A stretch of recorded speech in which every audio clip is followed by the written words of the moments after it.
Sa video natin ngayon mga maestro, ay pag-usapan pa rin natin itong tungkol sa list of eligible agencies para po ito sa PBB 2023.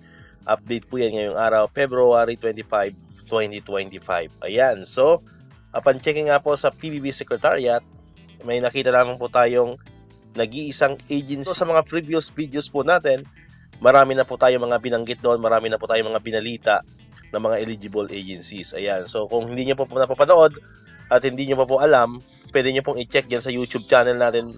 At ilalagay ko rin po yung link ng mga videos po natin patungkol po doon sa mga list of eligible employees or eligible agencies in the previous weeks po mga ka-maestro. But today, ang papakita ko lamang po sa inyo is yung nadagdag po. Ito lamang po yung nadagdag as of today, February 25, 2025. Ito yun po sa screen po natin. Ayan po yung ginawa kong pinaka-summary para hindi na po kayo mag-isa-isa. Ito po yung mga eligible employees na. Ayan. So, hindi ko na po yan iisa-isahin kasi gaya nga po nang nasabi ko kanina, yan po ay nagawan ko na po ng video sa mga nakarang araw po. So, pwede nyo naman po siyang i-check at panoorin muli. Ilalagay ko po yung link ng mga videos po natin yan, yung mga update natin yan sa comment section po and sa description po ng video po natin. Ayan. So, yan po, papakita ko lang ng mga bilisan. Ayan. So, all in all po ay mayroon ng 136, kasi pang 136 tong update natin ngayon. So, meron na pong 136 na mga agencies or mga departments na meron na pong scorecard for PBB 2023. Ayan. Yung naka-red po, yung mga nakita nyo mga naka-red, yan po yung mga hindi po eligible. Ibig sabihin, hindi po sila pumasa at yung iba naman po ay hindi po nakapag-comply ng mga requirements for PBB 2023. Kaya kung hindi nyo pa rin po napanood yan, ilalagay ko rin po sa comment section natin or sa description po ng video natin yung link ng mga listahan naman po ng mga hindi eligible na mga agency sa mga hindi pa lamang po nakakapanood. Ayan, yun po yung mga naka-red. Alright?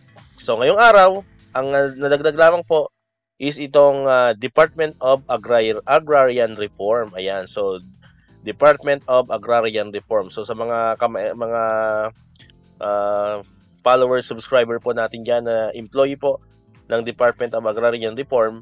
Ayan. So, sad to say po, hindi po kayo eligible. Ayan. Ang total score po ng inyong agency is 13, na supposed to be po ay dapat 14. And then, ang inyo naman pong nakuwang total points is 65, na supposed to be po dapat ay 70. Ayan. Kaya hindi po kayo eligible for the PBB 2023. So, hindi ko pa po nalagyan ng red. So, lagyan natin, Hindi ko pa na siya na-update. Alright? So, yan. So, naka-red na po, So, yon muli po. Ang pinaka-latest po is yung Department of Agrarian Reform. So, hindi po eligible. Ang total score po ay 13, na dapat po ay 14. And then, ang total points naman po is 65, na dapat naman po ay 70 para po mag-qualified for PBB 2023. Alright? So, dito ko natatapusin itong ating video ngayon mga ka-maestro. Kung di ka pa nakakapag-subscribe, click mo na ang subscribe button yan para ikaw yung unang nakapanood ng mga videos na ina-upload natin.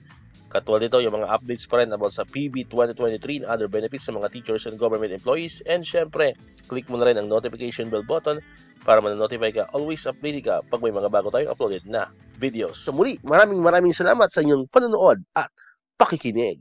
Once again, El Maestro, see you on my next vlog. Bye-bye!